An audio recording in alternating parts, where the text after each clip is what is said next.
Alhamdulillah, segala puja dan puji hanya milik Allah subhanahu wa ta'ala. Salawat dan juga salam kita hadiahkan kepada Rasul kita Nabi besar Muhammad sallallahu alaihi wa ala alihi wasallam.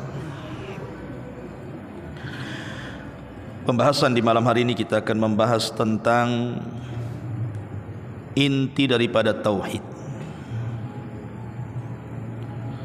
yang dengannya menyebabkan kebahagiaan manusia di dunia dan akhirat. Apa itu? Quwwatu at-tawakkuli 'ala Allah. Kekuatan seseorang bertawakal kepada Allah Subhanahu wa taala. Ini malam ini kita akan bicara soal tawakal. Ma'asyiral muslimin yang dimuliakan Allah Subhanahu wa taala, at-tawakkal sering kita ucapkan di masyarakat. Tawakal saja engkau kepada Allah. Apa itu tawakal? Kalau kita mengacu kepada bahasa Arab, tawakal itu diambil dari 3 huruf. Waw, kemudian kaf dan lam. Diambil dari kalimat wakala, artinya menguasakan atau mewakilkan.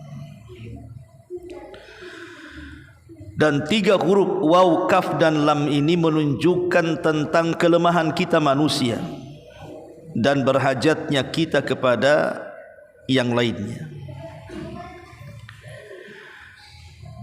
Makanya ada istilah dalam ilmu fikih itu disebut dengan bab al-wakalah. Wakalah itu artinya memberikan kuasa kepada orang lain untuk mengurus keperluannya. Seperti antum menyewa pengacara. Biasanya kalau menyewa pengacara itu kan kita harus buat surat kuasa, supaya pengacara itu menangani kasus yang kita hadapi. Dan wakalah itu sifatnya 2, ada yang umum, ada yang khusus. Artinya surat kuasa itu terkadang untuk perkara yang khusus, mungkin dalam kes-kes tertentu, entah masalah rumah, entah masalah tanah, entah masalah bisnis, ekonomi, dan begitu seterusnya. Jadi dia yang kita kuasakan itu hanya mengurus itu saja. Tetapi ada yang sifatnya wakalah itu umum, memberikan kuasa yang bersifat umum, di mana semua aktivitas kita itu diwakilkan orang tersebut. Tetapi mewakilkan sesuatu urusan kita kepada orang lain itu belum tentu menyelesaikan masalah. Karena orang yang dikuasakan untuk mewakilkan urusan-urusan kita sama-sama makhluk lemah juga dengan kita. Betapa banyak para lawyer-lawyer handal, terkenal, terkemuka, toh juga ketika menangani kasus ada juga yang kalah dalam kasus itu. Tidak semua menang, menunjukkan kelemahan. Tapi kalau seandainya kita memberikan kuasa atau wakalah itu kepada Allah Subhanahu wa ta'ala, mungkinkah Allah kalah? Tidak mungkin. Mungkinkah Allah Subhanahu wa ta'ala akan menyulitkan hambanya? Mustahil. Karena innallaha ala kulli syai'in qadir. Allah itu atas segala sesuatu maha mampu. Dan di tangannya kekayaan yang tidak akan pernah terputus. Berapapun Allah berikan kepada seluruh makhluknya, maka itu sebatas tetesan yang ada di ujung jarum yang dicelupkan ke dalam air lautan. Makanya dari sini kita pahami apa itu makna tawakal. Jadi tawakal itu menyerahkan kepada Allah semua urusan kita, biar Allah yang menentukannya. Walillahil masalul a'la. Tentu bagi Allah permisalan yang lebih tinggi. Terkadang kita saja menguasakan kepada orang untuk mengurus urusan kita, bisa berhasil. Pamannya antum punya kes, sewa pengacara, buat surat kuasa. Kemudian dengan kegigihannya akhirnya dia bisa mecahkan kasus, hilanglah kita dari kasus itu. Itu makhluk yang lemah, terkadang bisa menyelesaikan, walaupun tidak semua masalah bisa diselesaikan. Tetapi Allah subhanahu wa ta'ala itu adalah zat yang kaya, zat yang kuat, zat yang maha perkasa, maha kuasa, dan maha segalanya. Maka kalau kita kuasakan kepada Allah urusan kita, dipastikan semua kelar, ikhwan. Lah itulah tawakal artinya. Makanya definisi para ulama ketika mendefinisikan tawakal itu memang berbeda-beda. Tetapi mengerucut kepada satu definisi adalah sidqu al-i'timad 'ala Allah fi jalbi an-naf'i wa daf'i dhurri. Kejujuran hati seorang hamba ketika menyandarkan diri kepada Allah subhanahu wa ta'ala, baik dalam hal-hal yang kita cari manfaat di dalamnya ataupun dalam hal-hal yang kita menjauh dari madaratnya. Karena manfaat dan madarat itu datang dari Allah. Allah yang memberikan manfaat, Allah juga yang mencegah madarat. Manusia tidak bisa satu dunia mau mencelakakan kita. Kalau ditulis di lauhil mahfud kita tidak akan celaka, selamanya tidak akan celaka. Satu dunia memberikan manfaat kepada kita, kalau sudah ditulis kecelakaan tidak mungkin sampai manfaat itu kepada kita. Karena yang berkuasa itu adalah Allah subhanahu wa ta'ala. Lah kalau dalam hati kita itu seperti itu, betul-betul menyandarkan hati kita kepada Allah dengan menguasakan urusan kita kepada Allah dengan jujur di dalam mengambil manfaat atau mencegah sebuah madarat, maka tawakal yang seperti inilah yang akan menghasilkan ketenangan dalam hidup setiap manusia. Ma'asyiral muslimin yang dimuliakan Allah subhanahu wa ta'ala, saya analogikan seperti ini. Antum lihat anak bayi yang baru lahir lah, sebulan, 2 bulan atau setahun 2 tahun lah. Ada enggak anak bayi itu yang mikir besok makan apa? Ada? Bayi mikir besok makan apa, besok kerja apa, besok kira-kira mau apa? Enggak ada bayi kepikiran ke situ itu. Kenapa bayi tidak kepikiran? Tidak seperti antum kan gitu, pusing nih, usaha bankrupt, besok macam mana? Nih beras sudah habis, besok bisa beli tidak? Itu kita. Tapi tidak ada ceritanya bayi mikir besok makan apa, besok kerja apa, tidak ada. Menunjukkan apa? Bayi ini mengajarkan kepada kita tawakal kepada Allah azza wa jalla. Karena yang ngurus makan dia bukan dia. Yang ngurus makan dia siapa? Orang tuanya. Lah kalau seandainya analogi bayi ini kita pakai dalam kehidupan kita, bahwa kita loh sudah ada yang mengurus. Siapa yang mengurus kita? Allah subhanahu wa ta'ala, serahkan kepada yang mengurus. Kenapa mesti pening besok makan apa, besok kerja apa, dan begitu semuanya? Tawakal saja kepada Allah azza wa jalla sembari mencari sebab. Nanti Allah carikan jalannya itu. Itulah keajaiban tawakal di sini. Nabi SAW mencontohkan sebuah hadis Nabi SAW tentang guru terbaik dalam tawakal. Siapa guru terbaik dalam tawakal? Burung. Burung itulah guru terbaik bagi kita ketika kita bertawakal kepada Allah. Nabi SAW mengatakan, "Lau antum tatawakkaluna 'ala Allahi haqqa tawakkuli, la ruziktum kama razaqallahu tayra yaghdu himasan wa taruhu bitana," kata Rasul.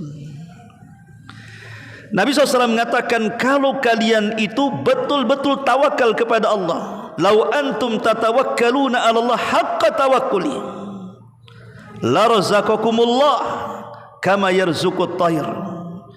maka Allah akan berikan rizki kepada kalian seperti Allah memberikan rizki kepada seekor burung.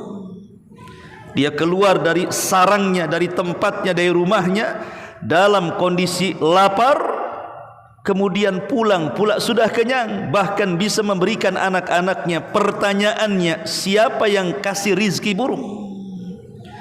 Maka jawabannya Allah Subhanahu wa ta'ala. Bagaimana burung bisa tawakal kuat kepada Allah Azza wa Jalla? Coba Allah Subhanahu wa ta'ala menjelaskan, burung itu dia kalau keluar dari sarangnya biasanya jarang sendiri, pasti ada kawanannya, entah 3, 4, 5, mungkin boleh puluhan, boleh ratusan. Burung itu seperti itu tuh, kalau mencari makan tidak rombongan dia dengan tertibnya tuh. Nanti kalau dari atas itu kemudian nampak oleh satu dari sekian banyak burung itu dengan mata yang sangat awas itu bahwa di bawah ada makanan, di bawah ada biji, maka dia akan memberikan isyarat kepada teman-temannya bahwa di situ ada rizki. Hebatnya burung. Ta'awun alal birri wat taqwa itu namanya ya. Tolong menolong di atas kebaikan dan ketakwaan, itu burung tuh. Manusia kalau dapat rizki tidak mungkin ngajak-ngajak tuh. Ada manusia ngajak-ngajak. Ada proyek di sana bagus tuh gajinya. Mana ada cerita. Karena manusia itu jubila bil bakhli, memang ditabiatkan bakhil. Kalau dia ada rizki dia diam-diam saja, kalau susah baru dia cerita. Itulah manusia. Itulah burung memberikan arahan kepada kita, contoh terbaik. Jadi kalau dari atas itu burung itu Allah berikan penglihatan yang luar biasa, lebih awas dibandingkan mata kita. Boleh jadi kita jalan di jalan, kita tidak tahu di situ ada makanan burung, ada biji atau apa, tapi burung dari langit dia bisa nampak tuh makanannya. Siapa yang mengarahkan mata burung di situ ada makanannya? Coba Allah Subhanahu wa ta'ala dengan instingnya. Makanya kemudian burung keluar lapar, Allah arahkan kemana rizkinya dengan akhdhu bil asbab, mencari sebab juga burung itu. Dia mencari keliling-keliling, kemudian Allah tunjukkan di mana rizkinya. Yaghdu himasan wa taruhu bitana. Pergi dalam kondisi lapar, pulang pula sudah kenyang. Itulah tawakal. Rasul mencontohkan begitulah tawakalnya seekor burung itu. Ma'asyiral muslimin wal muslimat rahimani wa rahimakumullah. Tentu ada perkataan yang bagus dari Al-Imam Ibnul Qayyim rahimahullahu taala dalam kitabnya Madarijus Salikin fi iyyaka na'bud wa iyyaka nasta'in. Jadi beliau punya kitab namanya Madarijus Salikin fi iyyaka na'bud wa iyyaka nasta'in. Beliau menyebutkan tentang tingkatan-tingkatan tawakal. Dan ini penting supaya kita paham apa sih tingkatan-tingkatan tawakal itu. Ma'asyiral muslimin yang dimuliakan Allah Subhanahu wa taala, beliau menyebut 8 perkara tentang tingkatan tawakal itu. Yang pertama kata beliau, al-ula ma'rifatur rabbi wa sifatihi min qudratihi wa kifayatihi wa qayyumiyatihi wantiha'il umuri ila ilmihi wa suduriha an masyiatihi wa qudratihi wal yakin bi kifayati wakilihi wa anna ghairahu la yaqumu maqamahu fi dhalik. Lihat bagaimana ucapan Ibnul Qayyim yang pertama. Tingkatan tawakal yang pertama adalah seseorang mengenal siapa Rabbnya, kemudian sifat-sifatnya, dari kemahakuasaan Allah dan kemampuan Allah untuk mencukupi hamba-hambanya, dan berdiri sendirinya Allah tanpa berhajat kepada orang lain dalam mengurus urusan-urusan makhluknya, bahwa selain daripada Allah tidak sanggup untuk melakukannya.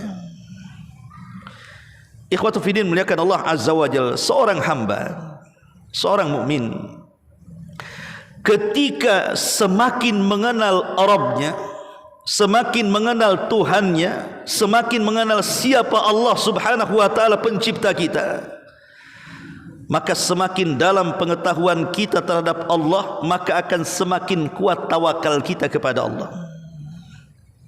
Jadi orang makin kuat pengenalan kepada Allah, maka akan semakin kuat tawakal dia kepada Allah. Sebaliknya, kalau orang lemah memahami siapa Rabbnya, maka lemah juga tawakalnya kepada Allah Azza wa Jalla. Contoh, kalau seandainya orang meyakini firman Allah Subhanahu wa taala, innallaha huwar razzaqu dzul quwwatil matin. Dialah Allah zat yang maha memberikan rizki kepada hamba-hambanya, dan kita sangat yakin kepada Allah, maka saya yakin kekuatan tawakal kita ini akan menguat. Apa yang harus takutkan tentang makanan yang kita akan makan? Toh di sana ada Allah yang memberikan rizki setiap hamba-hambanya, dan Allah tidak mungkin mewafatkan seorang hamba kecuali sempurnakan rizkinya. Kalau kita yakin dengan firman Allah, innallaha ala kulli syai'in qadir, Allah itu atas segala sesuatu maha mampu, buat apa kita takut lagi? Kita punya zat yang maha mampu segalanya. Kenapa kita harus takut, harus sedih, harus stres? Tidak perlu. Makanya keyakinan kita kepada Allah kalau kuat, itu menjadikan kekuatan tawakal kita juga kepada Allah Azza wa Jalla. Tapi kalau lemah, enggak yakin Allah itu ngasih rizki, ketidak. Kalau ngasih rizki, buktinya saya kok belangsak terus, sengsara terus, miskin terus, usahanya gulung-gulung tikar terus, tak pernah bentang-bentang, dan begitu seterusnya umpamanya kan. Itulah lemah pengetahuan kita tentang nama dan sifat Allah, menjadikan lemah tawakal kita. Maka kuatkan tawakal dengan mempelajari nama-nama Allah dan sifat-sifatnya. Ini tingkatan yang pertama. Tingkatan yang kedua, Itsbatul asbab wa ri'ayatuha wal akhdhu biha. Kata Imam Ibnul Qayyim rahimahullahu taala, tingkatan yang kedua adalah mengambil sebab. Setelah kemudian kita mendapatkan sebab, menjaga sebab, kemudian ambillah sebab itu dalam rangka mengaplikasikan tawakal kita kepada Allah Subhanahu wa taala. Jadi berdoa saja tidak cukup, ikhwan. Orang susah pengen kaya, akhirnya masuk ke masjid 24 jam tak keluar, besoknya gitu lagi berdoa, ya Allah kayakan saya, ya Allah kayakan saya. Atau ada orang sakit pengen sembuh, masuk ke masjid 24 jam berdoa, ya Allah sembuhkan saya, sembuhkan saya. Sembuh, kaya, tidak akan sembuh dan tidak akan kaya selamanya. Kenapa? Karena doa itu tidak cukup, harus mengambil sebab. Sebab itulah dalam bentuk harakat, pergerakan. Kalau memang dia ingin kaya, berdoa ya Allah, kemudian kerja. Kalau dia ingin sembuh, ya Allah sembuhkan kepada saya, cari obatnya. Kalau sudah kemudian doa dan sebab itu menyatu, dan kita telaten mencarinya, insya Allah seluruh keinginan kita itu tidak mustahil bagi Allah Subhanahu wa taala untuk mengabulkannya. Dan sebab itu ada dua. Jadi akhdhu bil asbab itu ada dua, imma bil ibadati wa imma bil harakati. Boleh jadi mengambil sebab itu dengan cara ibadah. Contoh umpamanya kita menghendaki sesuatu, akhirnya kita merajinkan ibadah kita. Ambil saja contohnya salat. Karena salat itu kan miftahu rizki, salah satu kunci rizki itu adalah salat kan. Sebuah kisah dalam Al-Quran yang ma'ruf tentang kisah Maryam. Maryam ini dikenal wanita suci, tidak pernah keluar dari mihrabnya. Kerjanya hanya ruku sujud ibadah. Itulah Maryam kerjanya. Dari kecil sampai dia dewasa, itu saja tidak pernah keluar dari mihrabnya, beribadah kepada Allah Subhanahu wa taala. Maka dengan sebab itulah Allah menghantarkan rizkinya ke kamar Maryam.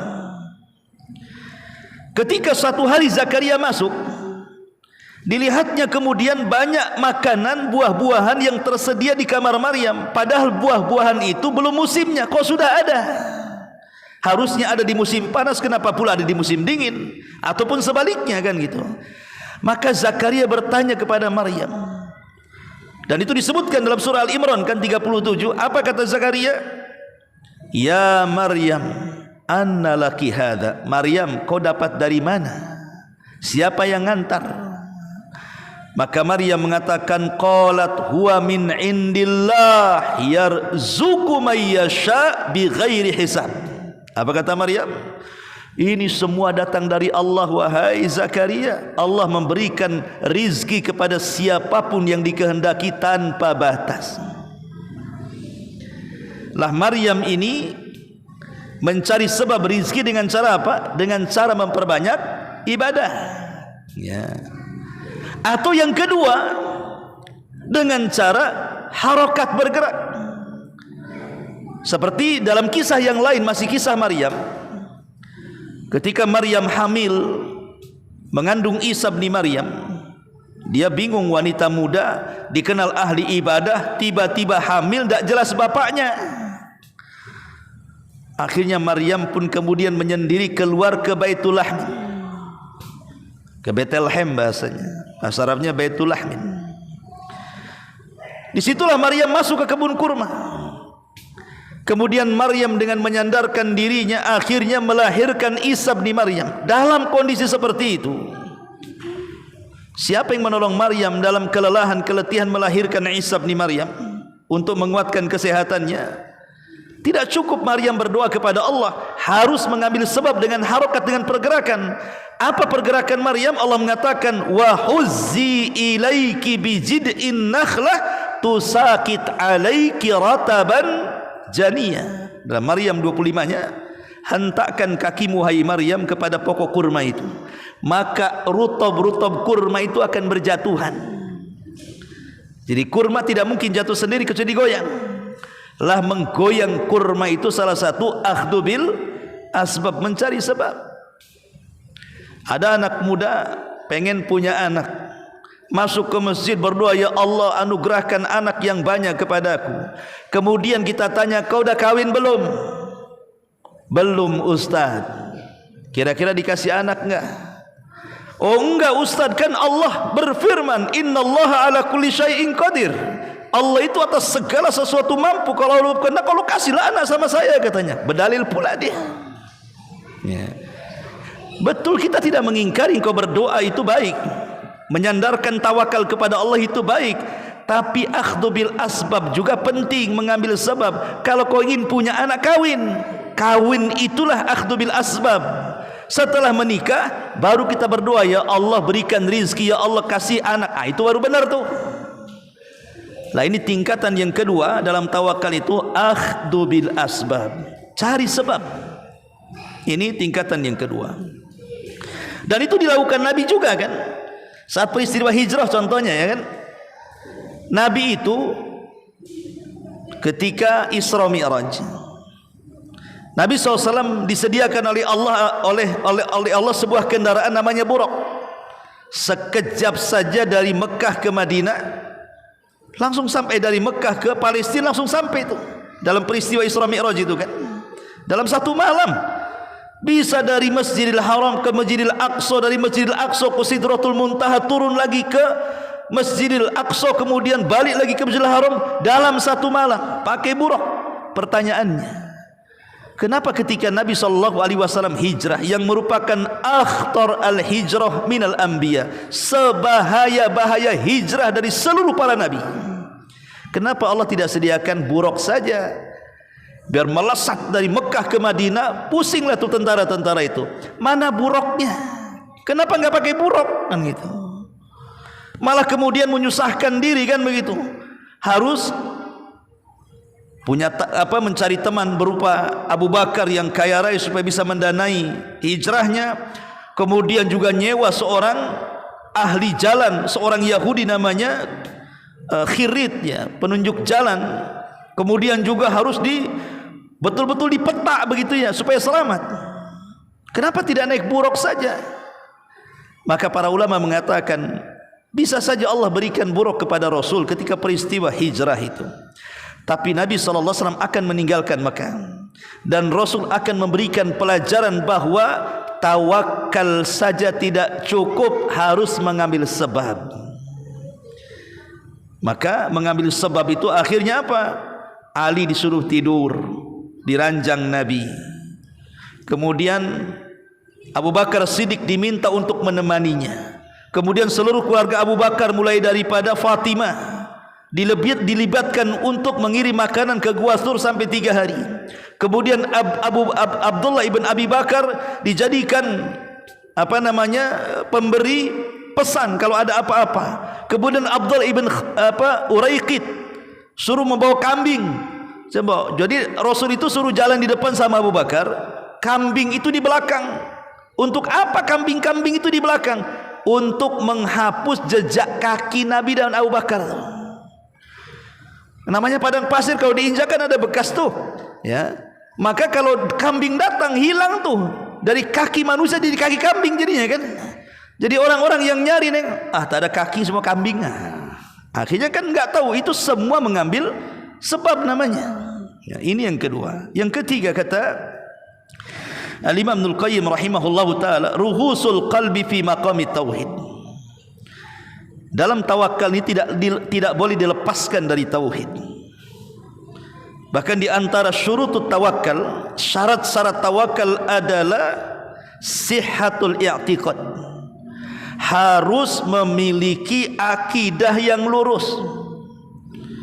Makanya Allah Subhanahu wa taala apabila memerintahkan kita bertawakal selalu diiringi dengan kalimat iman.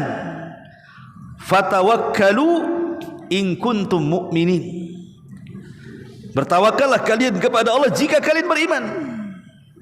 Wa 'alallahi fatawakkalu in kuntum mu'minin, dan kepada Allah lah kalian bertawakal jika kalian beriman. Lihat bagaimana Allah mengaitkan tawakal dengan keimanan. Karena syarat tawakal itu harus ada keimanan, dan isyarat kepada apa?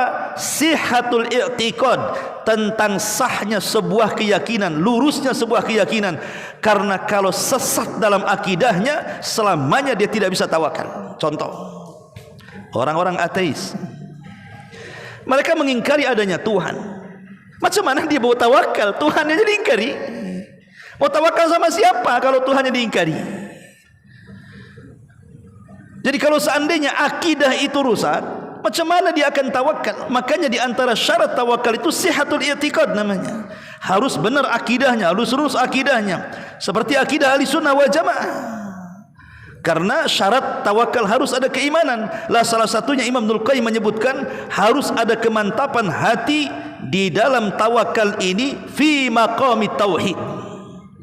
Betul-betul dalam tawakal itu terisi dengan tauhid, bahwa jangan pernah menyandarkan sesuatu kepada selain Allah, karena selain Allah tidak mungkin mengabulkan permintaan kita. Selain Allah itu tidak mungkin mengabulkan kepada kita. Seperti orang-orang yang meminta kepada berhala, meminta kepada matahari, bulan, kepada para malaikat, kepada para nabi sekalipun, mereka semua makhluk Allah, mereka berhajat kepada Allah. Meminta kepada yang mereka sendiri mencari kedekatan dengan Allah, mustahil dikabulkan.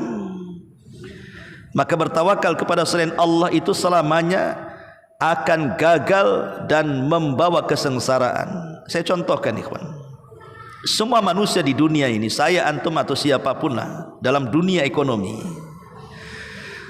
terkadang ada orang menyandarkan hidupnya itu berlebihan kepada selain Allah. Seperti ada orang yang punya toko, dia sandarkan hidupnya kepada toko.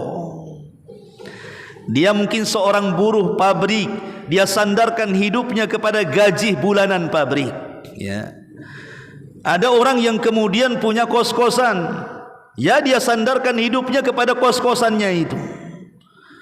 Pokoknya macam-macam. Kadang-kadang ada orang itu yang menyandarkan ekonomi kepada pekerjaannya, menyandarkan kepada pejabat tertentu, kepada ini, kepada itu dan lain sebagainya. Ikhwan, itu semua tidak akan kekal. Seberapa lamalah mereka itu bisa menyandarkan, membantu penyandaran hidup kita kepada mereka? Toh toko bisa terbakar, kos-kosan bisa roboh, pabrik juga bisa bangkrut. Boleh jadi kita dipecat dari pabrik itu. Tidak ada yang mustahil bagi Allah Subhanahu wa taala. Lah kalau kita tawakal seperti ini selamanya tidak akan membawa kebahagiaan. Lalu tawakal yang benar seperti apa? Tauhidkan Allah, bertawakallah hanya kepada zat yang menciptakan, yang punya pabrik, yang punya toko, yang punya perusahaan, yang punya ini, yang punya itu, dan menciptakan pejabat ini, pejabat itu. Bertawakallah kepada zat yang maha kuat, maka kita tidak akan pernah kecewa. Ini yang ketiga, namanya rusuhul qalbi fi maqami at-tauhid. Kemudian yang keempat, i'timadul qalbi 'ala Allah wastinaduhu ilaihi wasukunuhu ilaihi bihaitsu la yabqa fihi ittirab min tashwisil asbab wala sukun ilaiha wa tuma'ninatuhu billah wathiqatu bitadbirihi. Yang keempat, kata Imam Ibnul Qayyim, menyandarkan hati kepada Allah dan menenangkan hati kepada Allah, artinya yakin Allah bisa segalanya, di mana tidak menyisakan dalam hati itu keraguan-raguan, kegoncangan terhadap sebab yang sedang kita lalui. Tapi harusnya kita tanamkan tuma'ninatuh, ketenangannya, billahi, kepada Allah, wathiqatu bitaqdirihi, dan keyakinan kuat tentang kemaha pengaturan Allah kepada hamba-hambanya, bahwa Allah mengatur segalanya. Makanya di sini ada kalimat sukun, tenang, maksudnya diisyaratkan kepada iman. Kemudian juga akhdhu bil asbab diisyaratkan kepada akal. Tawakal itu harus terangkai dengan iman dan akal, ikhwan. Tawakal itu harus digandengkan dua, pertama iman dalam dada, yang kedua akal dalam kepala. Maksudnya apa? Dengan iman inilah kita yakin bahwa tidak ada yang menciptakan Allah, tidak ada yang mengatur Allah, tidak ada yang memberikan rizki Allah. Yang menjadikan orang berhasil Allah, yang menjadikan orang tidak berhasil Allah, yang menjadikan orang kaya Allah, yang menjadikan orang miskin Allah, dan begitu seterusnya. Dari iman itu muncul tawakal. Tetapi tawakal saja tidak cukup, harus ada akal. Dari akal itu muncul akhdhu bil asbab, mulai dia mikir caranya macam mana, kan itu. Mulai dia mikir, skillnya mikir dia. Oh, kalau saya harus jadi pedagang berarti harus seperti ini. Kalau saya jadi dokter harus seperti itu. Kalau saya jadi tukang harus seperti ini, dan begitu seterusnya, kan. Makanya iman dan akal ini tidak bisa lepas dari tawakal. Ya. Ma'asyiral muslimin yang dimuliakan Allah Subhanahu wa taala, dan ketenangan diri kita kepada Allah Subhanahu wa taala itu melahirkan syukur dan sabar, ikhwan. Orang yang tawakal itu pasti melahirkan syukur dan sabar. Maknanya kalau keinginan dia dikabulkan oleh Allah, dia ingin kaya kemudian jadi kaya, maka dia akan bersyukur kepada Allah dengan kekayaannya. Tapi kalau seandainya Allah tidak kabulkan keinginannya, tetap dalam kondisi miskin atau justru lebih miskin, maka dia sabar dengan kefakirannya. Itulah iman yang membangkitkan syukur dan sabar, lahir dari tawakal. Makanya Rasul mengatakan, ajaban li amril mu'min. Sungguh mengherankan perkaranya seorang mukmin itu. In asabathu sarra syakara fakana khairan lahu. Kalau ditimpa seorang mukmin itu dengan sebuah nikmat yang banyak, bersyukur dia, itu baik bagi dia. Wa in asabathu dharra sabara fakana khairan lahu. Tapi kalau seandainya musibah yang menimpanya, dia tetap bersabar, dan itu kebaikan kepada dia. Seolah-olah ingin dikatakan, kalaupun kita diberikan nikmat, kita tidak terlalu bahagia. Kalaupun diberikan musibah, kita tidak terlalu bersedih hati. Jadi orang yang tawakal itu kalau mendapatkan nikmat tidak membanggakan diri dengan kenikmatannya. Tapi kalau tidak diberikan nikmat banyak, dia pun tidak terlalu sedih. Toh semua datang dari Allah dan akan kembali kepada Allah Subhanahu wa taala. Itulah arti daripada tawakal. Ini yang keempat. Kemudian yang kelima, husnudzan billahi azza wajal. Tingkatan yang kelima adalah dalam tawakal harus berbaik sangka dengan Allah. Fama dhannukum bi rabbil alamin, kata Allah. Bagaimana prasangka kalian dengan Allah? Karena banyak orang yang tidak tawakal berburuk sangka dengan Allah tuh. Kenapa asik saya yang sakit, kenapa si fulan sehat? Kenapa asik saya yang gulung tikar usaha, kenapa si fulan bentang-bentang tikar? Kenapa asik saya hidupnya seperti ini, kenapa si anu bisa berhasil? Allah disalahkan kan artinya. Itu karena berawal dari suudzon, buruk sangka dengan Allah. Allah jadi objek celaan dia. Dia tidak pernah bersyukur dan tidak bisa bersabar akhirnya. La ma'asyiral muslimin, maka tawakal itu harus didasari dengan husnudzon. Kita harus berbaik sangka dengan Allah Subhanahu wa taala. Terkadang kenapa ada orang kaya tidak dimiskinkan? Boleh jadi kalau dia miskin dia melampaui batas, dia bisa kufur. Atau orang miskin kenapa tidak dikayakan? Boleh jadi kalau dia kaya dengan kekayaannya dia bisa jahat. Kenapa orang sakit tidak disembuhkan? Boleh jadi ketika tidak disembuhkan, kalau sembuh dia buat maksiat nanti. Atau kenapa kemudian orang sehat kok tidak disakitkan seperti yang lainnya? Boleh jadi kalau seandainya dia cepat disakitkan, putus asa pula hidupnya. Semua ada hikmah. Wa asa an takrahu syai'an wa huwa khairul lakum. Apa yang anda anggap benci, tidak suka, itu rupanya baik sebenarnya di sisi Allah untuk kita. Kan Allah yang menciptakan kita, Allah yang tahu maslahat kita. Kenapa kita ngatur Allah Subhanahu wa taala pula kan itu? Maka tingkatan yang kelima dalam tawakal itu letakkan husnudzon, berbaik sangka dengan Allah. Ya, karena kita dilarang putus asa dari rahmat Allah Subhanahu wa taala. Kemudian yang keenam, istislamul qalbi lillah. Tawakal itu harus didasari dengan ketundukan hati kepada Allah, dengan cara melakukan seluruh perintah-perintahnya dan menjauhi larangan-larangannya, menikmati semua hal-hal yang dihalalkannya dan menjauhi hal-hal yang diharamkannya. Karena tawakal ini bukan hanya bicara soal rizki saja. Tawakal ini masuk kepada semua lini dalam kehidupan kita, termasuk dalam ibadah. Ya. Kalau kita tidak bertawakal kepada Allah Subhanahu wa taala, iyyaka na'budu wa iyyaka nasta'in, tentu antum tidak mungkin hadir hari ini di majelis taklim saya di sini. Yang menggerakkan antum hadir siapa? Yang memberikan kekuatan antum bisa hadir siapa? Tidak bisa. Semua perbuatan kita itu Allah Subhanahu wa taala atur tuh. Makanya kenapa dalam 17 kali setiap hari kita katakan iyyaka na'budu wa iyyaka nasta'in. Sebenarnya isti'anah, meminta pertolongan itu bagian daripada ibadah.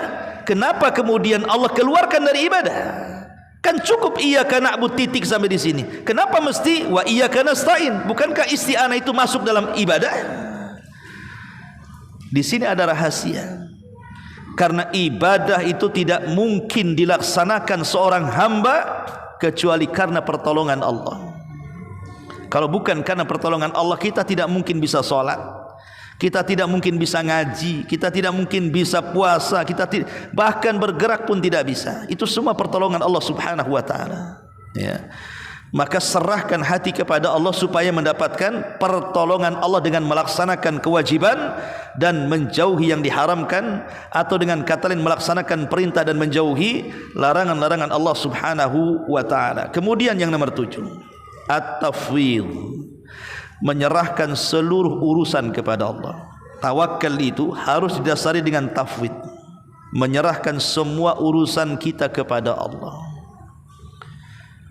Jangan jumawa.